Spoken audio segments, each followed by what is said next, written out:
कैसे हैं सब स्टूडेंट? Good morning. अच्छे हैं, स्वस्थ है? चलिए, मैं आपका अपना टीचर गुलशेर गौड। आज संडे का दिन है, छुट्टी का दिन है। आप लोगों को पता है कि एवरी संडे हम आप लोगों का 20 नंबर का टॉप 20 टेस्ट लेते हैं। तो आज मैं आप लोगों के लिए टॉप 20 टेस्ट की क्लास लेकर आया हूँ और आप लगातार मेहनत करिएगा, नॉन स्टॉप मेहनत कीजिएगा, तभी हमें सफलता प्राप्त होती है। किसी भी सफलता के लिए हमें मेहनत, लगन दोनों की ज़रूरत होती है। ये दोनों मिलकर हमें सफलता के अंतिम मुकाम तक पहुंचाते हैं। तो आइए देखते हैं आज की जो हमारी क्लास जनरल स्टडी और टेस्ट नंबर 29।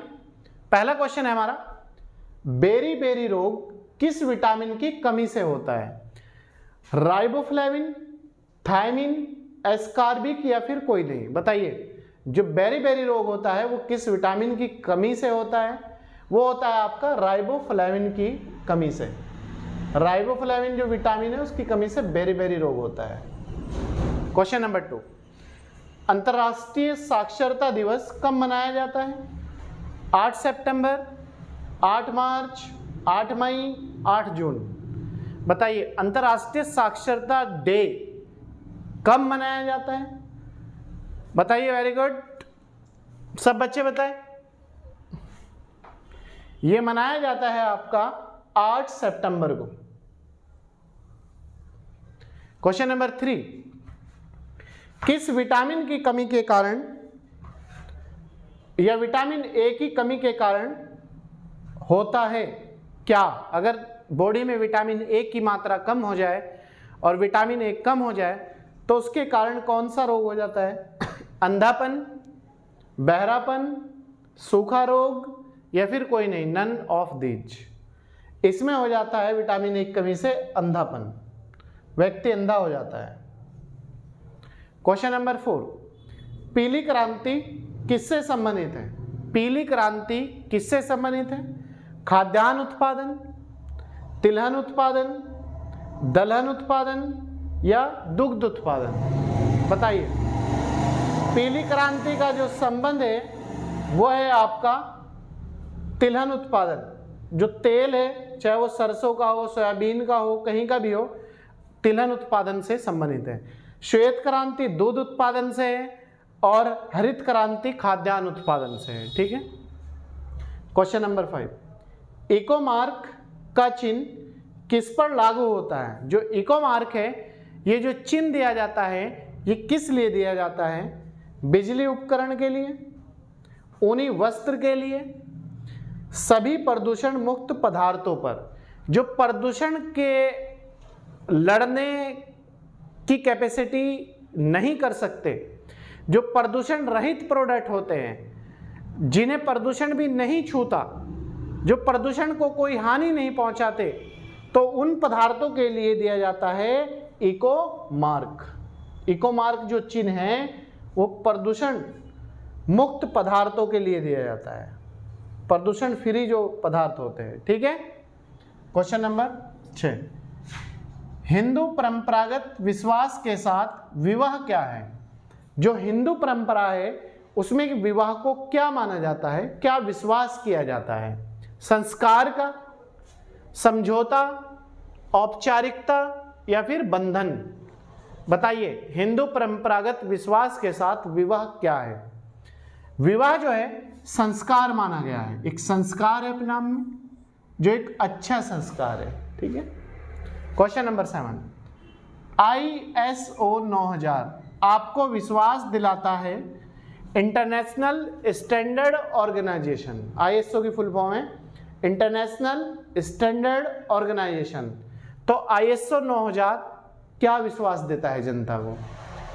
मानकीकरण कार्य पद्धति की गुणवत्ता के जो वस्तु है मानक के अनुसार है और ये गुणवत्ता युक्त पदार्थ है। सही मूल्य व वजन, A और B दोनों, D कोई नहीं, नन ऑफ दीज। मानकीकरण कार्य पद्धति की गुणवत्ता, ये विश्वास दिलाता है मानकीकरण कार्य पद्धति की गुणवत्ता का। ठीक है। क्वेश्चन नंबर 8, किस समाज में श्रमिक संगठन एक विशिष्ट लक्षण होता है? कौन सा ऐसा समाज है जो श्रमिक संगठन को विशिष्ट लक्षण मानता है? जनतंत्र, कल्याणकारी या फिर पूंजीवाद? बताइए। श्रमिक जो संगठन का विशिष्ट लक्षण होता है वो होता है पूंजीवाद में, पूंजीवाद। ठीक है। क्वेश्चन नंबर 9, किसने कहा था देशभक्ति धर्म है और धर्म भारत के लिए प्रेम है? किस व्यक्ति ने यह बात कही थी कि जो देशभक्ति है वो धर्म है और धर्म भारत के लिए एक प्रेम है? बताइए। Very good. किसने ये बात कही थी?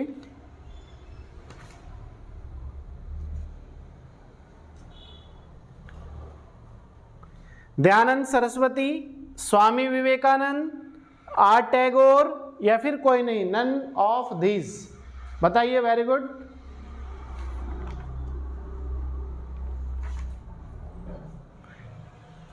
इसमें आंसर जाएगा नन ऑफ दीज, कोई नहीं, इनमें से किसी ने नहीं क्या रखी। ये बात जो कही थी वो कही थी बंकिम चंद्र चटर्जी, बंकिम चंद्र चटर्जी।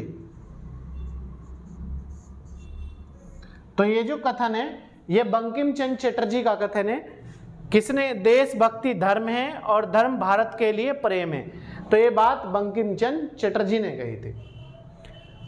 क्वेश्चन नंबर 10, भगत सिंह, सुखदेव, राजगुरु को फांसी कब दी गई थी? इन तीनों को फांसी की जो सजा दी गई थी वो कब दी गई थी? 1929 में, 1930 में, 1931 में? बताइए। Very good.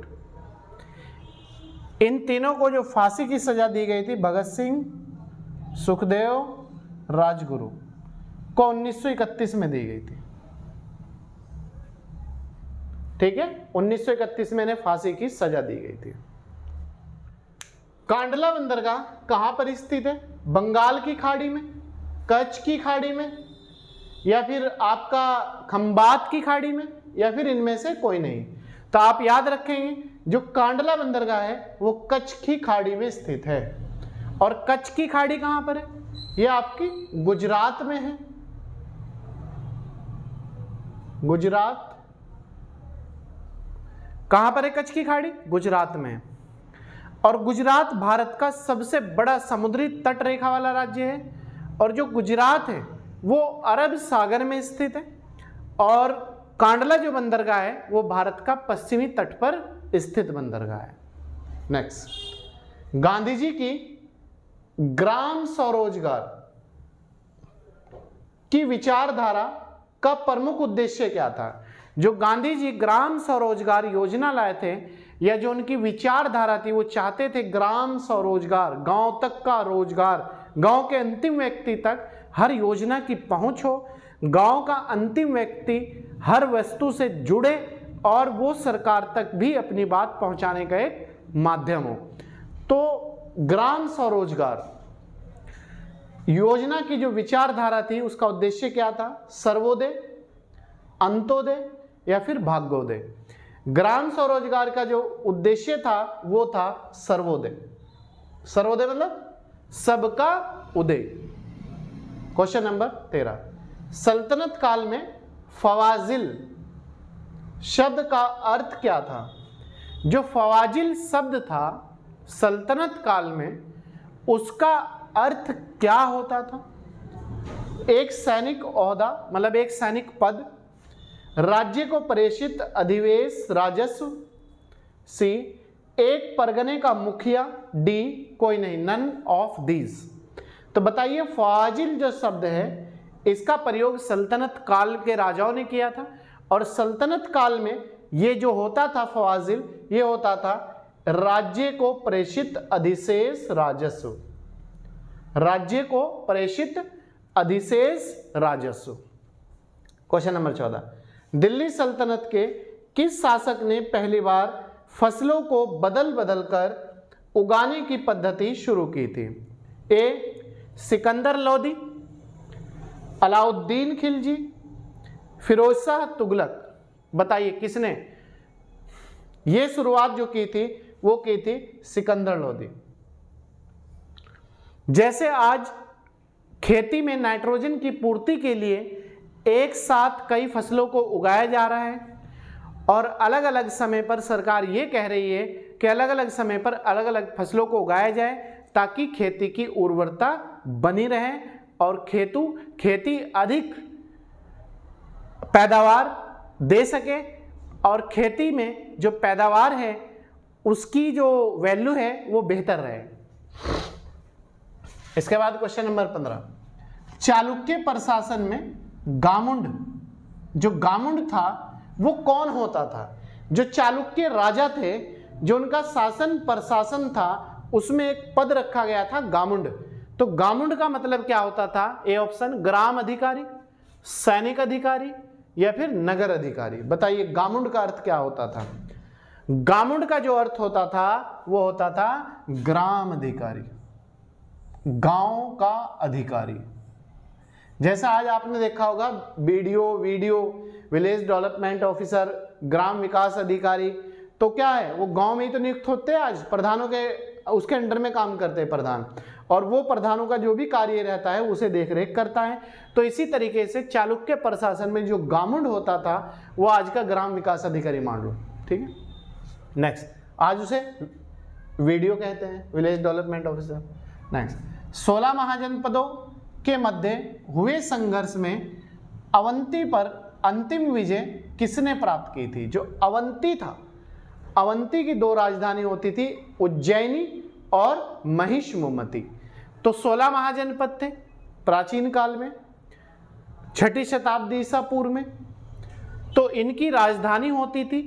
एक क्वेश्चन तो वहीं से बनता है, लेकिन क्वेश्चन ये है कि जो अवंती था, अवंती, उस पर अंतिम विजय किसने प्राप्त की थी? शिशुनाग ने, अजात शत्रु ने या फिर अशोक ने? अवंती पर जो अंतिम विजय प्राप्त की थी वो की थी अजात शत्रु ने, ठीक है। किसने की थी? अजात शत्रु ने। क्वेश्चन नंबर 17, उस मुगल शासक का क्या नाम था जिसने उत्तराखंड के गढ़वाल मंडल के श्रीनगर में शरण ली थी? बताइए, दारा शिकोह, औरंगजेब या फिर मुराद? बताइए, वेरी गुड। उसका जो नाम था उसका नाम था दारा शिकोह, दारा शिकोह, ठीक। ये काफी समय तक उत्तराखंड के श्रीनगर में रुका था और एक लंबे इनने सुखद अनुभव महसूस किया था यहाँ पर। क्वेश्चन नंबर 18, गुलामगिरी पुस्तक के लेखक कौन है? गुलामगिरी जो पुस्तक है इसके लेखक कौन है? ज्योति बाबा फूले, गोपाल हरि देशमुख या फिर Rabindranath Tagore, are Tagore?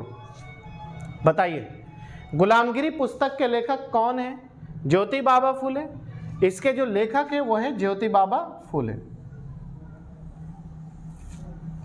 Question number 19, किस अधिनियम के द्वारा दास प्रथा को समाप्त किया गया था? किस अधिनियम के द्वारा दास प्रथा को समाप्त किया गया था? 1829 ईस्वी में या 1829 के अधिनियम द्वारा, 1843 के अधिनियम द्वारा, 1856 के अधिनियम द्वारा या फिर 1930 के अधिनियम द्वारा? बताइए, दास प्रथा को कब अंत किया गया था? यह किया गया था 1843 के अधिनियम द्वारा, 1843 के अधिनियम द्वारा। और सती प्रथा का जो अंत किया गया था 1829 में राजा राम मोहन राय के आगे बढ़ने पर किया गया था, उन्होंने इसका विरोध किया था। दास प्रथा आपको बता दूं, दास प्रथा जो होती थी जब राजा महाराजा किसी क्षेत्र से युद्ध जीतते थे तो वहां से आम व्यक्ति को वो बंदी बनाकर लाते थे और उनसे कार्य कराता था। 1856 में हिंदू विधवा पुनर्विवाह अधिनियम को अनुमति दी गई थी। इससे पहले 1856 से कोई भी महिला दोबारा से शादी नहीं कर सकती थी। और 1930 में क्या था? शारदा अधिनियम लाया गया था। इसमें विवाह की आयु निश्चित की गई थी लड़की और लड़के के लिए। तो ये था आज का हमारा प्यारे छात्र और छात्रा टॉप 20 नंबर का टेस्ट। अगर आप हमारे YouTube चैनल पर पहली बार आए हैं, पहली बार हमारी क्लास ले रहे हैं, तो आप इसी तरीके से बेहतर क्लास, रिजल्ट, टेस्ट और हर तरीके से दिन प्रतिदिन कंटिन्यूटी के साथ चैप्टर बाय चैप्टर आप नोट्स बना सकते हैं हमारी क्लास से। लेने के लिए आप हमारे चैनल को सब्सक्राइब कर लीजिएगा, लाइक और शेयर ज़्यादा से ज़्यादा कीजिएगा और एक प्यारा सा कमेंट भी आप जरूर करें। चलिए मिलते हैं, कल मंडे है। मंडे में आप लोगों को जनरल स्टडी की क्लास कराई जाएगी। कल मंडे है, मंडे में आपको इतिहास की क्लास कराई जाएगी, ठीक है। तो चलिए, थैंक यू, आप लोगों का बहुत शुक्रिया हमारे साथ जुड़ने के लिए, और आप ऐसे ही जुड़े रहे। हमें उम्मीद है आप लोग हमारे साथ मिलकर हमेशा काम करेंगे। Thank you.